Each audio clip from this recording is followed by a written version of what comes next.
Mahalo, everybody, at the Sports Experience Podcast. I'm one of your hosts, Chris Quinn, with my co-host, Dom DiTolla. And we got a very special episode.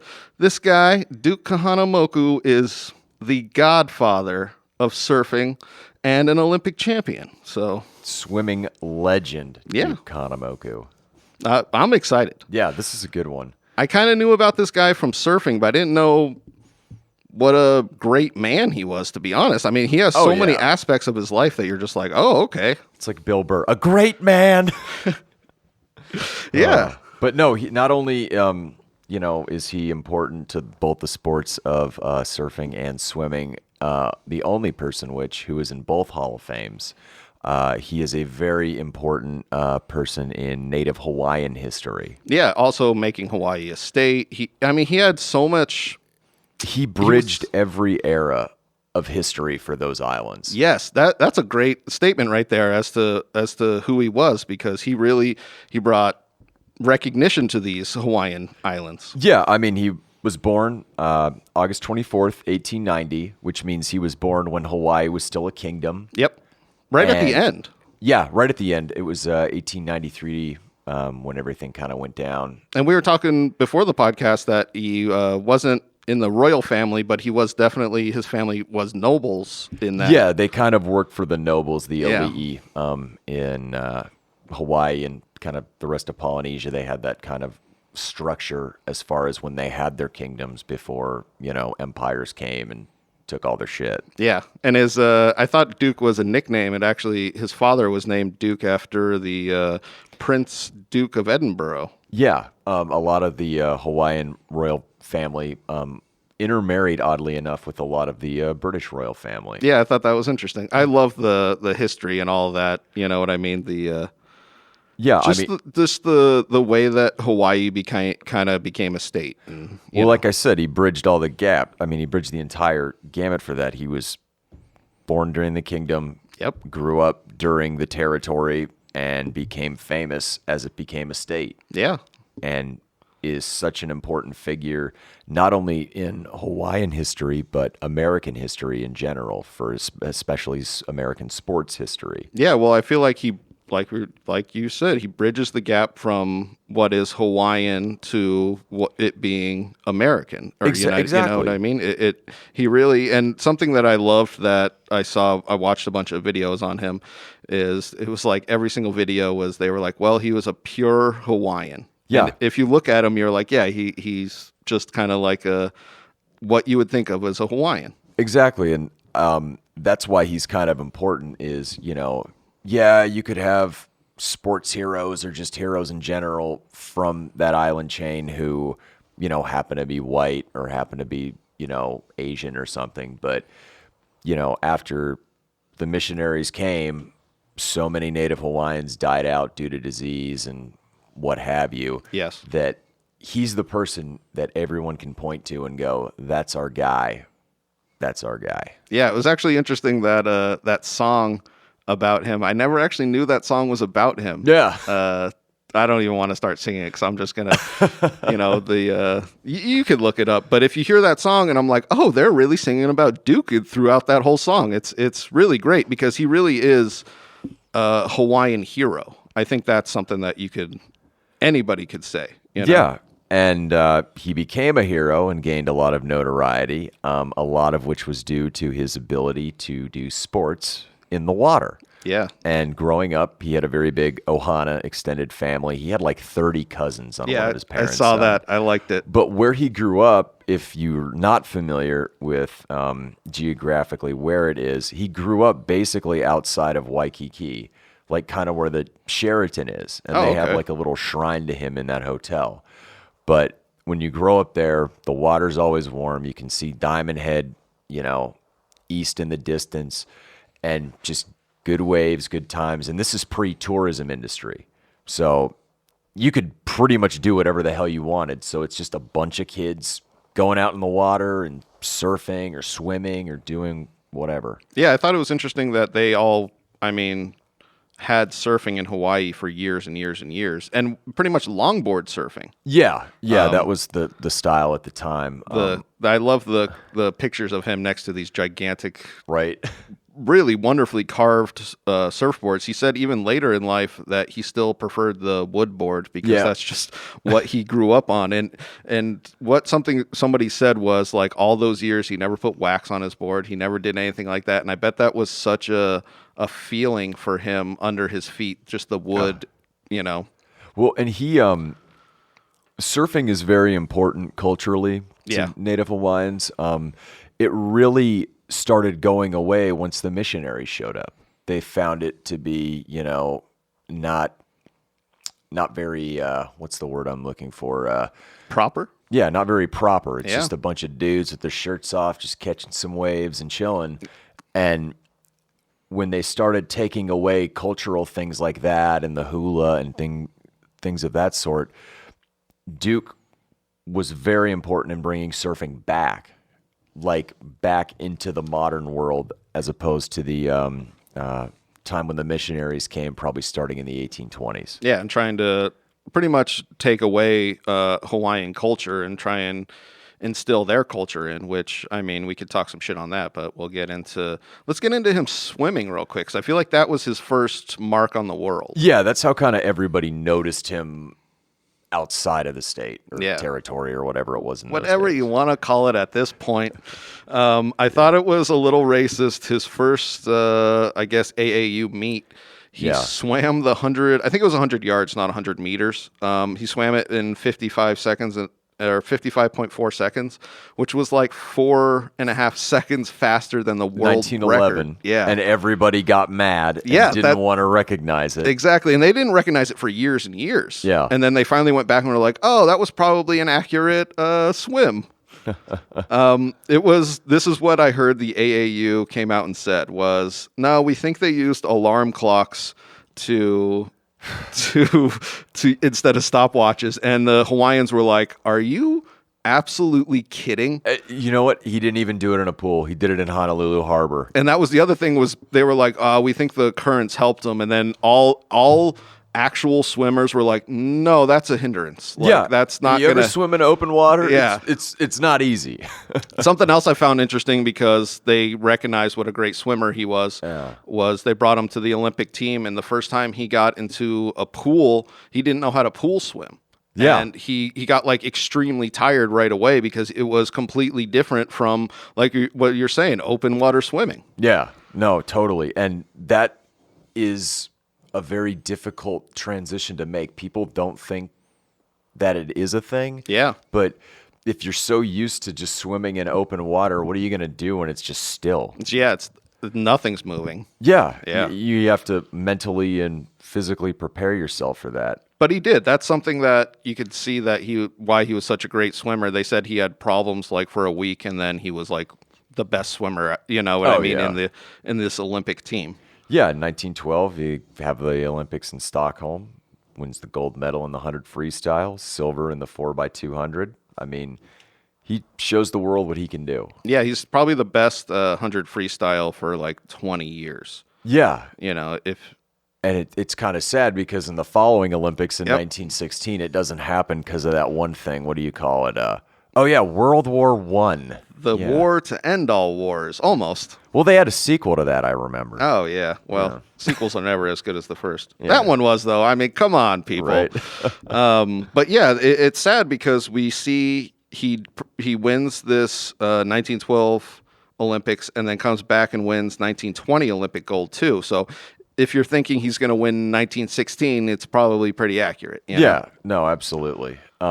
What he does, though, because if you're not familiar, Olympic athletes are amateurs, as they like to say, which means they can't, make money. Yeah, earn money off of the sport. Yeah, but what Duke ends up doing, which I find absolutely fascinating, is because he's so famous, he's so recognizable, people love him, people know him, he starts going around the world for surfing and swimming expositions. I feel like he puts the foot in the door with swimming and brings surfing along, exactly. which is so perfect.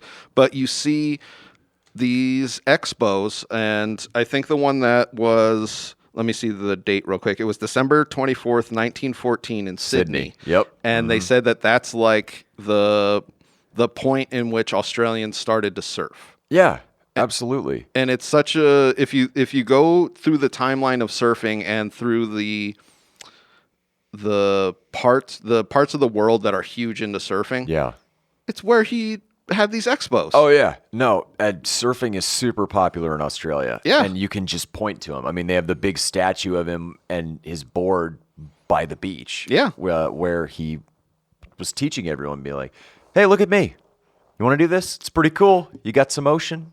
That was the other thing. Was they said that he looked like a statue when he was on the surfboard, so it must have been very appealing for people because he wasn't getting knocked off a lot, and he pretty much was standing there stone, out in the ocean, looking like a Hawaiian god. Oh, yeah. They were probably like, I don't know what that is, but that's pretty effing cool. Yes, exactly. So that pretty much starts the popularity in Australia, and like you were saying, it's one of the biggest surfing nations. Oh, it totally is. And we can thank Duke Kahanamoku for that.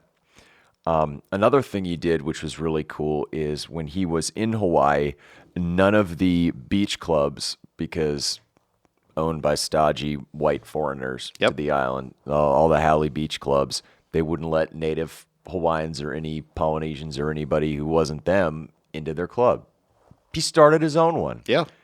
Equipped with outrigger canoes, frickin' surfing, swimming. I mean, he was a guy that was just like, I'm going to do my own thing.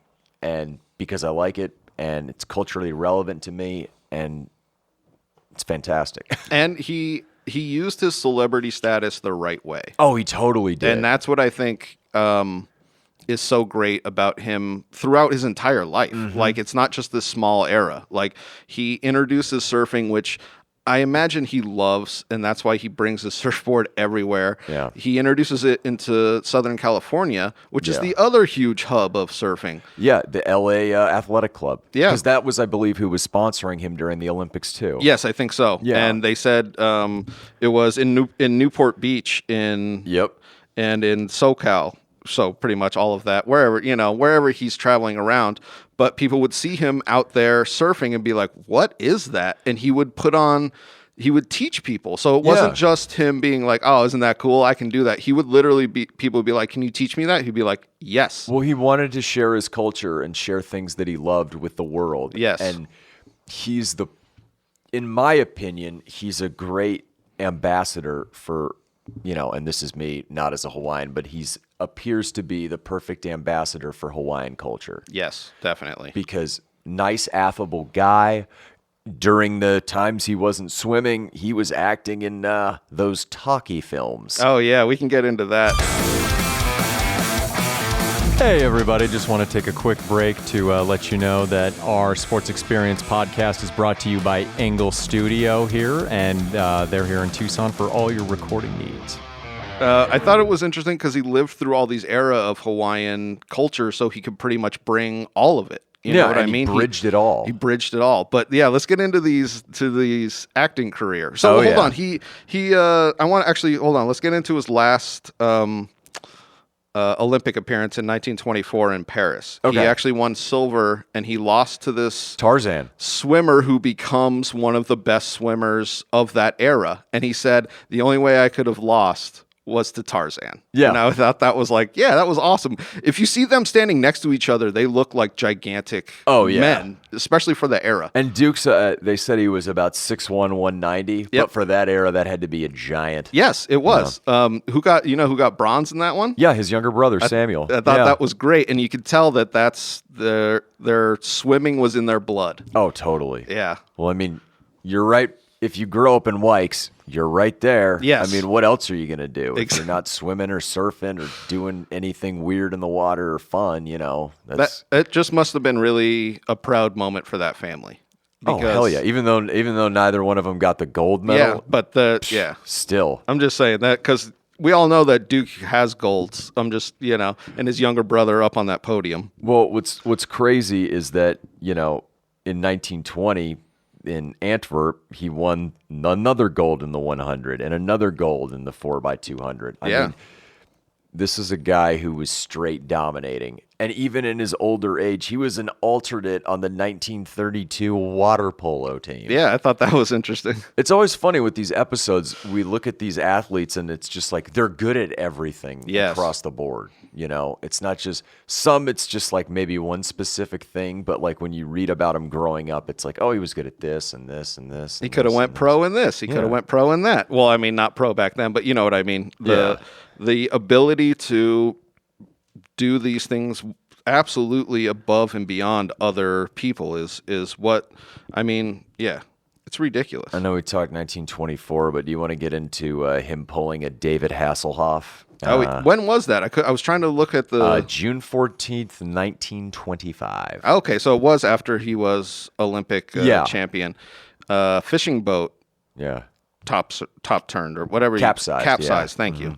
And I think 27 people went into the ocean, and he went out and saved 8. And I think this other guy saved like 2 or 3. Yeah, no, he made 3 trips out. 3 trips out. 3 people, 2 people to make 8. And there were 17 people who tried to save him that just drowned in the open ocean. And the cool thing about that is not only was he a hero, he was able to save these people because he paddled out on his surfboard. He just didn't swim out there. I mean, not the surfboard, people always say it's like he illustrated that it could be used as a life-saving tool. Because if you find somebody, you can just put them on the board, get them to safety, or even a couple of people, I'm assuming, because of how big that damn board was. Yeah. But it was like, yeah, a lifeguard needs it. And when he was at the LA Athletic Club, he was a lifeguard. You know, he oversaw the water polo. I mean, he knew how to save lives. And there are countless stories. This is just the most famous one, like the most notable in Hawaii and California, of him just being an awesome lifeguard. At the drop of a hat for people. They say that this was the era in which lifeguards started to have surfboards all the time, or at least those little boogie boards, because they realized how beneficial it is first to get over the waves and out there quickly. But like you were saying, you can pop somebody on there and drag them in. Like he pretty much, I bet he saved seriously countless lives. Countless lives from just that example. I really hope, well, obviously it's not possible, but have the Baywatch theme playing in the background of that. Oh, I love that. Just bronze Kahanamoku running on the beach. Face pushes David Hasselhoff. Yeah, just get out of here. Get out of here, brother. Get out of here, brother. But the Newport police chief, this was the best quote. He said, "It's the most superhuman, heroic rescue act that I've ever seen." Yep. And it's awesome, especially because he kept going back out. You know, he kept getting people and Yeah, he kept paddling out. That's what you got to do, man. Yeah. But lifeguard, swam and played the water polo at the LA Athletic Club.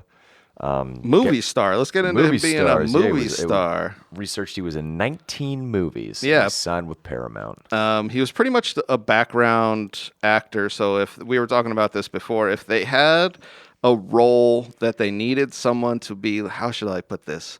A not white? Yeah, he was typecast, and this is when Hollywood was like super racist. Well, this is, I read something where the director or, the leading actor was like, no, we should cast Duke because I want to hang out with him and talk with him. And he was so affable. Yes, and that's why he kept getting cast, because people were like, no, I want to hang out with him. So they were like, well, we're doing a Indian in a cowboy flick. And they're just like, cast Duke as that. You know? Right. Like it didn't make sense nowadays, but back then they were just like, no, I literally, and this is something I found really interesting, was JFK came to Hollywood and was meeting a bunch of celebrities, and literally the only thing he said, he was just like, is Duke around? Because I really want to meet him.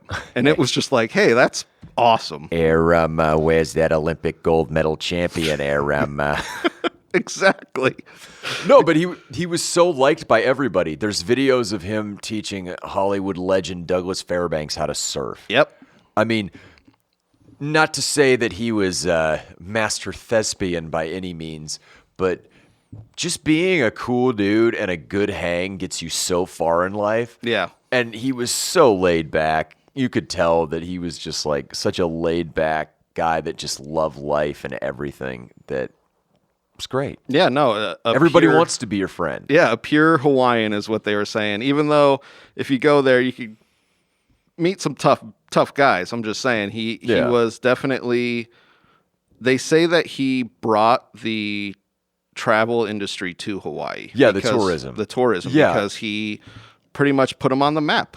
Well, he's the face of the tourism industry. Yeah. Because the biggest tourism spot in that entire state is where he grew up, like the exact area where he grew up on the island of Oahu. Yeah. So, like, he's the perfect face for it. And not only did he do that, since his father was a policeman, he gave back to the community and was the sheriff of Honolulu from 1932 to 1961. Yeah. Mind you, in 1961, this guy is 71 years old and still rocking it as a sheriff. It was actually interesting. They had a kind of a weird court case that popped up. He arrested, I think it was a military guy for drunken. Yeah, because he was an MP during the Second World War. Okay. Yeah. And they tried to, because Hawaii wasn't a state at that point, they tried to try him in military court, and the guy said it was unconstitutional. It went all the way up to the Supreme Court. Yeah. And it was deemed unconstitutional. I thought it was really interesting, but you take it from his end, he was just like, that guy was drunk in my town. I'm going to arrest him. That was the kind of sheriff he was. And he was sheriff, and he was just teaching surf all the time. Yeah. Well, he had the, the Waikiki Beach Boys Club. Yep. Where him and a bunch of locals, they started their own little group, almost, like the Rat Pack. They're like the Hawaiian Rat Pack almost. That's a good, yeah. And they'd party all the time, and in a good way, bring the ukulele out, a little kava, little roast pig, surf and hang out. I mean, they were even involved in a music and entertainment venue. That started careers of people like Don Ho. I heard that he started it at his restaurant. He was like the local entertainment. So Don Ho would show up every Friday and Saturday night and sing at Duke's restaurant, which is kind of crazy, but it's awesome. Oh yeah, absolutely. I mean, he's the guy. Yeah. He's the face of it. And what I think is really important about him is that because he was such a great man, it's very important he was a very important figure to show to the world that Hawaiians were fantastic people, because I'm sure during the time that he was growing up, probably a lot of negative things, them as portrayed as in American culture, when in actuality, as he's such a fantastic person, he can show the world, this is who we are. And I'm not ashamed. I am who I am, and I'm a great person. Yeah, well, we see the missionaries trying to stifle or trying to stuff out the Hawaiian culture, and then as soon as the Hawaiian culture is exposed to these places in Sydney and SoCal, they are so embraced by it. It's obvious that it's such a wonderful, wonderful place. I mean, just to give a little backstory on us, Dom actually went to college in Hawaii. Yeah. So that's and I vacationed there for about 2 weeks. Oh, so, cool. Yeah, it's nice. So I would say I'm a little bit more into the Hawaii culture than Dom is. A little bit, yeah. I mean, what, 4 years there? Come on, man. Come on, man.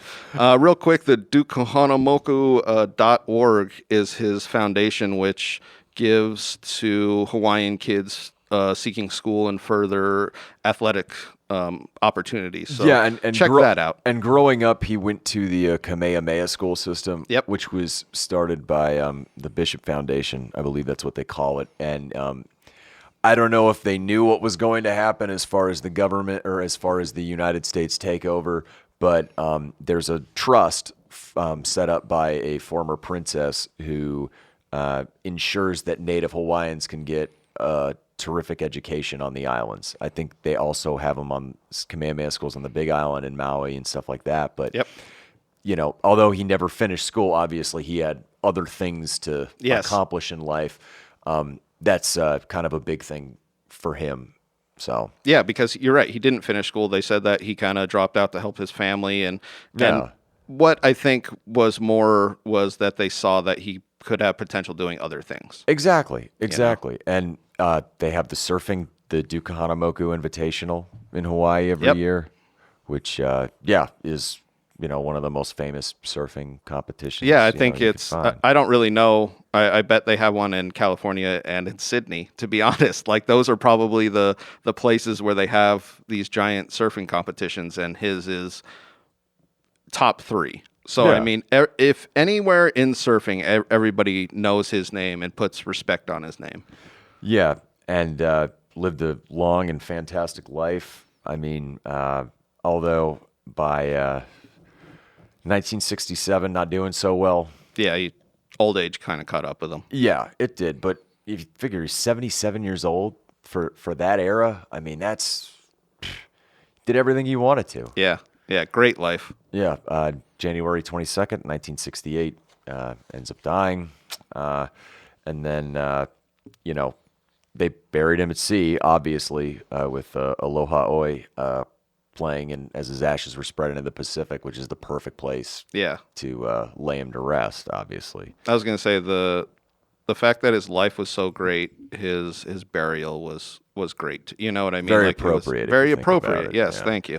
And but he still lives on. I mean, as far as 1990, it's a very famous statue. If you ever go to Waikiki, it's of him with a surfboard in the background and arms extended, almost like welcoming you to the city and just the state in general. And he has a chain of restaurants named after him. Yep. I've actually been in one. They have a lot of cool surfing pictures and memorabilia and stuff. It's pretty neat. But yeah, Kahanamoku. They even put him on a stamp. Hey everybody, this is just a stock message at the end of every episode. We hope you enjoyed whatever athlete and or team that episode was about. Just want to say, give us a quick follow on all social media. We have a YouTube channel, the Sports Experience Podcast, and we're on Instagram, DiTolla Dominic, and myself, C. Quinn Comedy. So give us a follow all around. We're always recording right here at Engle Studio. Thank you all very much.